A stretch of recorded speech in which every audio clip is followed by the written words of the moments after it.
Selamat siang para netizen dimanapun kita berada. Salam inspirasi bagi kita semua. Cukup menarik, ada apa ya?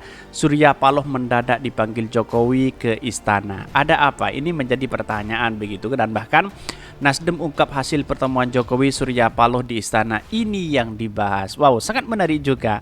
Terkait reshuffle kah? Terkait Anies Baswedan kah? Atau terkait dengan penjagalan Anies Baswedan? Cukup menarik sekali begitu kan. Mari kita baca terlebih dahulu komentar-komentar netizen. Ada apa? Apakah barangkali netizen bisa nebak? Tulis di komentar di kolom komentar di bawah ini. Seperti ini ya.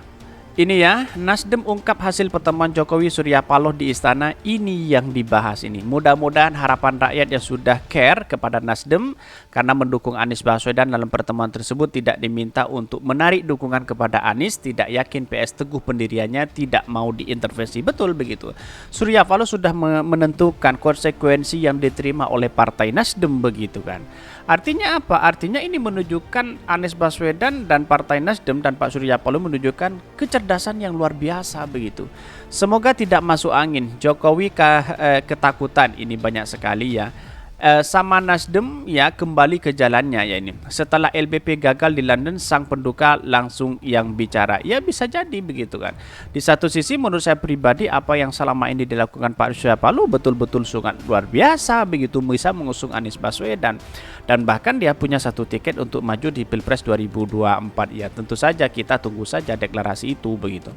Walaupun ada apa sih kok Jokowi memanggil Surya Paloh terkait dengan minta restu bahwa ini di reshuffle atau tidak? Ya bisa jadi tergantung Pak Jokowi begitu kan. Pak Surya Paloh sudah mengatakan ya terserah Pak Jokowi. Kalau Pak Jokowi sudah tidak membutuhkan kita, ini tidak menjadi masalah kan begitu bagi Pak Surya Paloh begitu kan. Pak Surya Paloh itu ya berpikiran bahwa Jokowi tidak selamanya berada di istana begitu kan. Tetapi kalau Pak Surya Paloh pasti selamanya berada di Partai Nasdem dan berada di istana begitu kan. Dalam artian apa? Dalam artian ya harus mengawasi kader-kader Partai Nasdem yang ada di istana kan, seperti itu logikanya begitu kan. Jadi itulah kemudian bahwa Jokowi itu pasti membutuhkan Pak Surya Paloh karena di satu sisi anaknya juga ya ingin mendukung, ingin mencalon DKI, Kaisang juga ingin tertarik pada politik, Gibran juga masuk di dunia politik, apalagi menantunya kan, seperti itu logikanya begitu kan. Jadi perlu diingat bahwa politik bisa cair bisa tidak. Sekarang menjadi lawan, besok menjadi kawan. Sekarang menjadi kawan, besok menjadi lawan. Itu artinya politik kita begitu. Tapi perlu diingat, inilah semua catatan demokrasi kita begitu. Tetapi mari kita baca terlebih dahulu beritanya seperti ini. Ini beritanya, Surya Paloh mendadak dipanggil Jokowi ke istana. Ada apa? Ini ya, Ketua Umum DPP Partai Nasdem Surya Paloh bertemu dengan Presiden Joko Widodo atau Jokowi di istana Kamis 26 Januari 2003 sore ya. Jokowi disebut memanggil Surya Paloh secara mendadak. Hal itu disampaikan langsung oleh Bendahara Umum DPP Partai Nasdem Ahmad Syahroni saat dikonfirmasi oleh suara.com. Bahkan beliau ya Surya Paloh dipanggil Bapak Presiden mendadak, kata Syahroni. Syahroni menyampaikan pertemuan tersebut bukan karena Surya Paloh berinisiatif menyambangi istana, namun hal ini terjadi karena memang Jokowi melakukan panggilan. Adapun ketika ditanya panggilan mendadak Jokowi tersebut membahas perihal apa, Syahroni mengaku tidak mengetahuinya. Terlebih karena dia sendiri tidak ikut dan pertemuan antara Surya Paloh dengan Jokowi di istana Kamis sore kemarin. Bahkan tapi saya nggak tahu isi pertemuan apa karena saya nggak ikutan, pungkasnya. Ini menarik juga begitu. Ada apa begitu? Jangan-jangan Anies Baswedan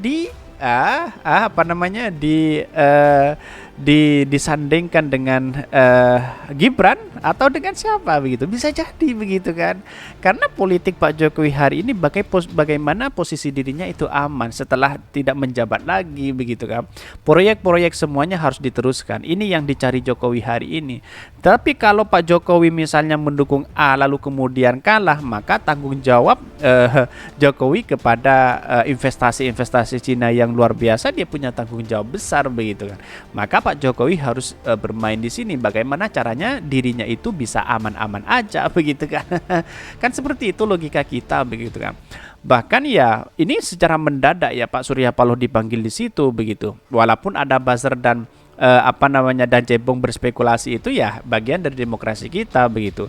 Ada berspekulasi bahwa ini adalah reshuffle kabinet, reshuffle dari Partai Nasdem untuk di menteri itu begitu ya. Ini nih belum tahu begitu apa yang dilakukan gitu.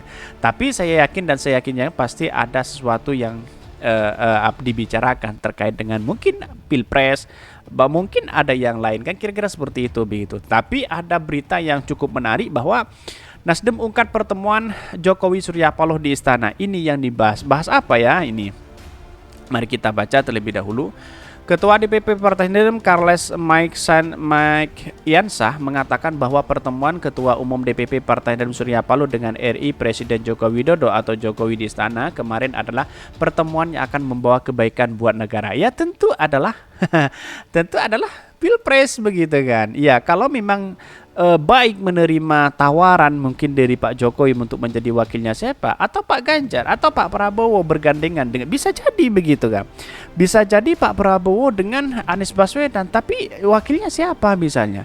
Kalau Anies Baswedan ya wakilnya rugi besar begitu kan. Kalau Pak Prabowo wakilnya ya tidak menjadi masalah juga menjadi wakil begitu kan. Ya siapa tahu Pak Prabowo menjadi presiden nanti setelah menteri, wakil presiden dan presiden kan kira-kira seperti itu begitu. Saya pikir ini pertemuan yang sangat kuat, pertemuan yang sangat bagus untuk bangsa ini di tengah dinamika kita yang sudah pastilah itu untuk kebaikan negara ya Carlos kepada wartawan. Bahkan kendati begitu Carlos belum bisa membeberkan lebih jauh soal isi pertemuan Surya Paloh dengan Jokowi tersebut. Kalau isi pertemuannya saya juga lagi konfirmasi kepada beliau, yaitu apa saja yang jelas buat kebaikan kita semualah bangsa Indonesia. Bahkan apalagi ini kan bertemu kepala negara yang sangat berpengaruh kuat di dunia hari ini, Pak Jokowi, dan salah satu bapak bangsa juga kan Pak Surya Paloh, sambungnya Jokowi panggil Surya Paloh. Nah artinya apa? Artinya adalah bahwa yang selama ini ya ternyata Pak Jokowi membutuhkan Partai Gelora juga, Partai Nasdem juga membutuhkan Pak Surya Paloh begitu kan. Walaupun berspekulasi orang akan ada pencegalan kutu Anies Baswedan tidak menjadi calon presiden, tidak mungkin secara etika politik ya Pak Surya Paloh menarik dukungan atau mengusung kepada Anies Baswedan, tidak mungkin begitu kan. Dia berkomitmen sudah mendeklarasi, buang-buang waktu, apalagi mau dicabut begitu untuk tidak mendukung Anies Baswedan, kan logika yang salah menurut saya. Secara etika kan salah begitu kan. Jadi artinya bahwa apa yang selama ini pertemuan dengan Pak Jokowi dengan Surya Paloh pasti membahas tentang bangsa dan negara kita begitu. Walaupun disinggung Anies Baswedan berpasangan dengan siapa dia tidak menjadi masalah juga begitu kan. Apakah dengan Puan? Ya bisa jadi begitu kan. Jadi Anies Baswedan, Puan bisa jadi. Tetapi Bu Hovifah bagaimana dengan Bu Hovifah? Bu Hovifah mungkin bisa yang lain. Kan kira-kira seperti itu begitu. Jadi artinya apa? Artinya peran penting Jokowi hari ini di 2024 sangat luar biasa begitu. Bahkan ini disampaikan langsung, Sahroni menyampaikan pertemuan tersebut mendadak ya, karena Surya Paloh berinisiatif menyambangi istana. Namun hal itu terjadi karena memang Jokowi melakukan panggilan pertama, panggilan secara mendadak. Ada apa begitu kan? Mungkin saking ngebetnya sekali ya di pilpres sudah detik-detik ini, mungkin akhirnya apa? Pak Jokowi butuh kepada sosok Pak Surya Paloh begitu kan. Kasihan sekali para cebong dan baser yang menggoreng habis-habisan kepada mereka begitu kan. Tetapi perlu diingat inilah politik, bisa cair bisa tidak. Tetapi perlu diingat saya tidak mungkin bahwa Partai Nasdem menarik dukungan mengusung Anies Baswedan. Tidak mungkin, pasti dia akan melanjutkan. Konsekuensinya sudah diterima kok oleh Pak Surya Paloh begitu kan. Cacian, makian dan bahkan para kader-kadernya yang keluar pasti dia akan sedih dan stres begitu. Bagaimana tidak? Kalau seumpama Partai Nasdem ya berkoalisi dengan dengan pemerintah Jokowi atau dengan Mbak Puan dan sebagainya, pasti kan dia kecewa begitu kan. Karena apa? Karena di satu sisi pada hakikatnya adalah kecerdasan Pak Surya Paloh itu sangat luar biasa, konsekuensinya sudah diterima begitu. Dan mungkin ya apa yang selama ini dilakukan oleh orang-orang seolah-olah Pak Jokowi dan Pak Surya Paloh punya problem besar begitu, padahal tidak. Walaupun Pak Jokowi diundang beberapa kali tidak hadir ya tidak menjadi masalah juga, mungkin ada kesibukan masing-masing kan kira-kira seperti itu begitu. Dan bahkan banyak ke Partai Nasdem ya, kader Partai Nasdem yang keluar dari itu mungkin akan sedih begitu kan ketika melihat ini begitu. Oke ya, mungkin itu saja ya yang kami sampaikan. Tonton terus channel Hodari Podcast Rakyat ini karena ada berita-berita menarik dan viral setiap harinya. Salam para netizen, salam inspirasi bagi kita semua. Jangan lupa di subscribe channel YouTube Hodari Podcast Rakyat ini.